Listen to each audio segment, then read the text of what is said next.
دەکانی خۆمان ئێمە وەکو ملەتی کورد ملەتێکی ناندەری کێ لەو کەسە گەورەترە کە لە ڕێگای خوا نان دەبەخشی نان دەداتە فەقیر و هەژارەکان و دەداتە مرۆڤەکان بەوە جوانە کە ڕەحم بن ڕەحمیان نەقەلب دابی.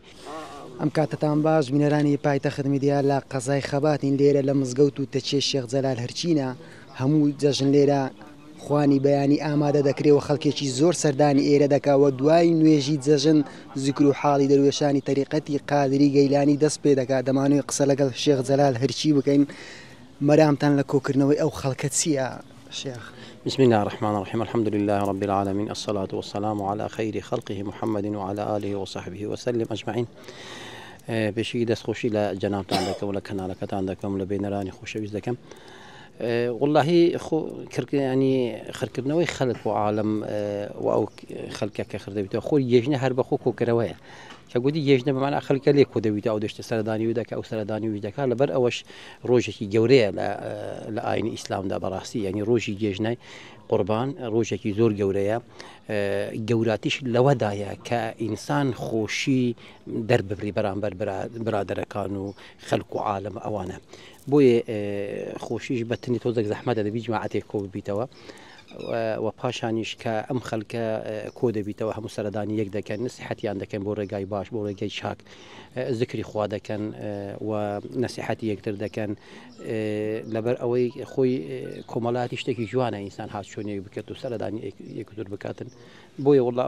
ئەنی مەقسەدمان ئەوەیە کە مسلمانان زیاتر لێک نوێژ بن ئەو ئینسانە ئەو خەڵکە لێک نوێژیک بن و لە نێزیکەوە لە هەموو شتەکانی یەک دو حالی بن چونکە ئەگەر ئینسان هات چۆن یەک نەکاو نەشتەکەن یەک دو باوەڕ ناکەم لێش شارەزابیت و ڕەنگە هەندێک شت هەبیت احتیمالە ئاسەنگ بی بەرامبەر ئەوە ئەگەر هەر شتێکیش بۆ دروست بی بەڵام ئەگەر هات چۆن لەو قەلەباڵغە دروست دەبێت تو من دەناسی من تو دەناسم یعنی عیلاقات دروست دەبێ عیلاقەتی کۆمەڵایەتی عیلاقەتی ژیان عیلاقاتی زۆر شت دروست دەبی لە بینی ئینسانە. لە ناو کوردەواری زۆرجا ئەو خوان دروستکردن هەیە و لە ئاینی ئیسلامیش زۆر باسی ئەو کەسانە دەکا کە نانی خەڵک دەدەنیانی پێ وایە ئەو کارە لە ناو کووردا زۆر هەیە. بەێ ئەوە خۆی هەر دەکانی خۆمان ئێمە وەکو ملەتی کورد ملەتێکی ناندەرین ملەتێکین کە لە قەدیم و زەمانەوە ئینسانی چاک و ئینسانی گەورە لە ناو خەڵکی کورد دروست بووە و فەرقیش بە هیچ لایەنێک نەکردیە هەرچی کە هاتیە ئەوان خزمەتیان کردیە. نانداریش شتێکی زۆر گەورەیە لەبەر خوای گەورە دەفەرمێ کێ لەو کەسە گەورەترە کە لە ڕێگای خوا نان دەبەخشی نان دەداتە فەقیر و هەژارەکان و دەداتە مرۆڤەکان ئەنی ئەوانەی کە نان دەدەنە خەڵکی پێغەمبەر عەلەیهی سڵاو وسەلام فەرمووی خەیرکم من تطعم الطعام وتقرئ السلام فەرمووی باشترین کەس ئێوە ئەو کەسەیە کە سەلام لە خەڵک دەکاتن چونکە خۆی ئیسلام لە سەلام هاتیە و لەگەر ئەوەشدا نان دەداتە خەڵک و خەڵک کۆ دەکاتەوە لەسەر شتێکی وا کە ئینسان محبەت لە بینی ئینسان دروست بێت. ئێوە خەڵکێکی زۆر لە دەوروبەرتان کۆ دەبتەوە هەمیشە نەسیحەتی ئێوە لۆوان چییە و ڕێبازی تەریقەت ئامانجی چییە؟ والله نسیحەتی مە بۆ هەر ئەو کەسانەی کە لە دەوروبەری ئێمە کۆ دەبنەوە نسیحەتمان بۆ ئەوانە ئەوەیە کە ئەوانە ئینسانی چاکەکەر بن محاولە بکەن چاکە لە گەریەک دوور بکەن محاولە بکەن یعنی ناخۆشەکان نەهێڵن لە بینیەکوت و محاولە بکەن محبەت لە بینیەکوت و دروست بکەن. خۆی تەریقەت شریعەتە یعنی ئەم شریعەتەکە ئەم تەریقەتە خۆی شریعەتە لەبەر ئەوە ئەم تەریقەتە ڕێگایەکە ڕاهانت دەدا بۆ ئەوەی بگەڕێ و سەر ئەو شریعەتە خۆی شریعەت شتێکت پێ دەرێ بەڵام ئەم تەریقەتە کەسانێکن کە هانی مرۆڤەکان دەدەن بۆ ئەوەی پابەندی ئەم شریعەتە بن پابەندی ئەم قانون و ئەم دەستورە بن. طریقەت لە شریعەتدا جیاوازی نییە برێ ئەوە طریقەتە ئەوە شریعەتە لەبەر ئەوە هەردووشیان نیەکەن بەڵام تەنها شتێکیان جیاوازە. ئەوە شریعەت مەسەلەن دەرێتن ئەم شتە بکە ئەو مامۆستایەکت هەیە دەرێ مەسەلەن خوا لە قورئان دەفەرمێ نوێژێ بکە دەبیتن ئەو نوێژە ڕوون بکرێتەوە چۆن ئەم نوێژە بکاتن مەسەلەن بە چ شێوازێک بکاتن ئەنی ئەم طریقەتە درسۆزی شریعەتە بانگەشە دەکا بۆ ئەوەی کە ئەم خەڵکە فێلە شتە باشەکان ببی لە شریعەتەنی بە حەقیقی بە قەناعەت بە مەبدە ئەم شتە وەربگریتن. شتەکە وایە ئەم پیام ساڵحانە کە نوێژیان کردیە نوێژی وایان کردووە کە ئەنه دەرێ فەئین لەم تەکون تەراه فەئینه یەراک نوێژیان کردێ بەم شێوازە کردیتیان کە ئەگەر ئەوانیش خوا نەبین خوا ئەوان دەبینی مەسەلەن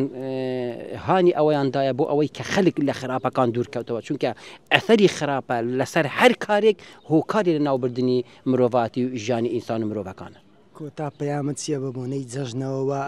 چیت هەیە بۆ کەسانێک کە لەم جەژنە هێشتا نێوانیان لەگەڵ یەکدی نییە و پەیامت چییە لەوانە ینی ئەو کەسەی قسە لەگەڵ کەسێکی نزیکی خۆ والله من ڕەجام لەو برانە هەیە ئەم دنیای باە ئەوەی نییە کە ئینسان غڵ و غەش و حەقدی هەبی خۆی مرۆڤ بەوە جوانە کە حەقدی نەبی مرۆڤ بەوە جوانە کە دلێکی پاکی هەبی مرۆڤەکان بەوە جوانە کە ڕەحم بن ڕەحمیان لە قەلبدابی ئەتو چۆن لە ئاژەلەکانی دیدیار جیا دەکرێەوە بەم کردەوە چاک و جوانانە کە لە مرۆڤ دەوەشێتەوە کە مرۆڤ پێویستە ئەم شتانە بکاتن ئینسان زۆر جاروا دەبینی حیواناتێک هانی ئەوەدا کە حیواناتێکی دیکە ڕزگار کاتن زۆر جاروا دەبینی کە مساعدەی حیواناتێکی تری دەکاتن بەڵام مرۆڤەکان مستحقی ئەوەن کە زیاتر کار و چاکیی ئەنجام بدەن ئیجا چۆن ینی ئینسان لەم عیدە لەم ژیان لەم خۆشیە کە خوا پەیمان دەرێ ئەگەر ئێوە حەبەرتنێ کەیفتان خۆش بی بەس دڵتان خۆش بین ئەم لۆتان بە عیبادەت و بە خواپەرستی حساب دەکەم ئەدی ئەگەر کەسێک مەسەلەن لەگەر برای خۆی لەگەر جیرانەکەی خۆی لەگەر کەسێک ینی ناخۆشیەکی هەیە حەقی ئەو نیە بەڕاستی حەقی ئەوە ئەم حەقدە نەبی چونکە حەق خۆی لە خۆی کۆریە ینی شتێکی وایە کە ئینسان یعنی تاریکیە زولماتە بەڕاستی یعنی شتێکی زۆر خراپە بۆیە ڕەجام لە هەموو برا مسلمانەکان ئەوەیە کە حەق دوکینیان لە قەلب نەبی کە ئەو غەشەیان لە قەلب نەبی کە ئەو کەربەیان لە نەبی بۆ ئەوەی بتوانانی ئینسان ئەگەر پێ لە نەفسەکەی خۆدا بنێتن هەموو شتەکان چارەسەر دەبی بەو حەقدە و بەو کەربە هەر زیاتر مەشاکیلەکە دروست دەبی زیاتر زەرەر لە خودی ئینسانەکەش دەدا و لە بەرامبەرەکەشی دەدا ئێمە بۆ ببینە سەبەبی ئەوەی کە زەرەر لێکوتب لە باتی ئەوەی دوژمنی دۆزبی باشتر نییە لە باتی ئەوەی کێشەکە گەورە بکرێتون و بە هیچ کەس حل نەکرێ هەر بە خۆمان لە بین یەک بچین سلام عەلەیک بە سەلامەتی حل بکرێ باشتر نییە یان کاکە داوا لێبوردن دەکەم ئەم قسەیەکی هەر قسەکە خۆی جوانە و مێهرەبانیە ئینسان داوا لێبوردن لە برادەرەکەی خۆی بکات عزیزی چاوت ماش دەکەم